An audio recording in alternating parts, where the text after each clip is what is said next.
The rogue nation is defying calls from around the world to stop a long-range rocket launch planned for next month. And it's put U.S. diplomacy efforts in serious jeopardy.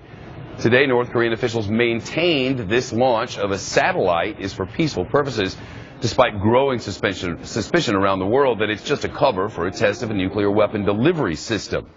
At the same time, state television showed this video of the country's new leader, Kim the Younger, or Kim Jong-un, reportedly conducting live fire drills with all three branches of his military.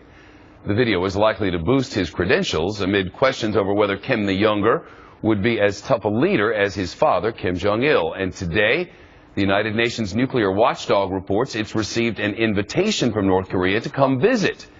The agency apparently has not yet sent in an RSVP.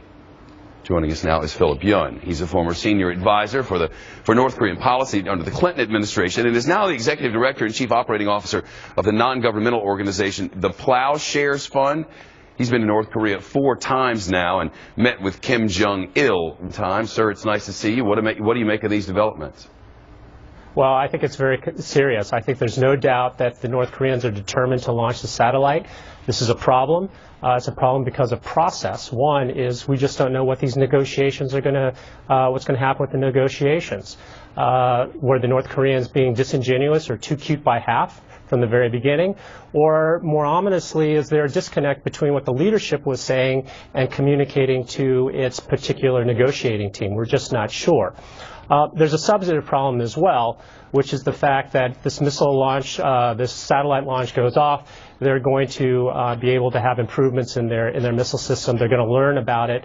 And while over the short term it's not that huge of an issue because they've done this 3 times before, it is something that over the longer term we have to be very concerned about. China is making things much more difficult almost every day. They are trying to. There's no question about it. They're in a very difficult position.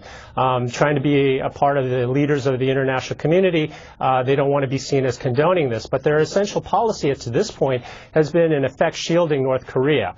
There's been a basic strategy of whether we use carrots and sticks. And the problem for the United States perspective is the fact that there are not many sticks that we can use because what's happening is that China is helping them or shielding them through the back door, allowing them to be able to get through the UN sanctions and other sanctions that other countries are putting in place on them. A new figurehead on this regime, obviously, but history tells us what the North Koreans do is when their people get really, really hungry, they say, well, maybe we'll this, and then we give them food aid, and then they don't do this.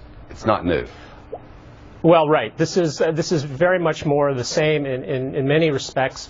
So in certain ways, I think this very move plays to a lot of the critics of the regime and people who are not in favor of any kind of discussion or engagement with North Korea. On the other hand, this is a new leadership. Yeah. And we don't know what they're capable of one way or the other. And I think the more prudent way to go forward is do a parallel track. You prepare for the worst, and then you hope for the best, and you try to have discussions to see what this regime is capable of doing and what it's not. And we ought to know soon enough. Philip Yun live with us. Philip, it's good to see you.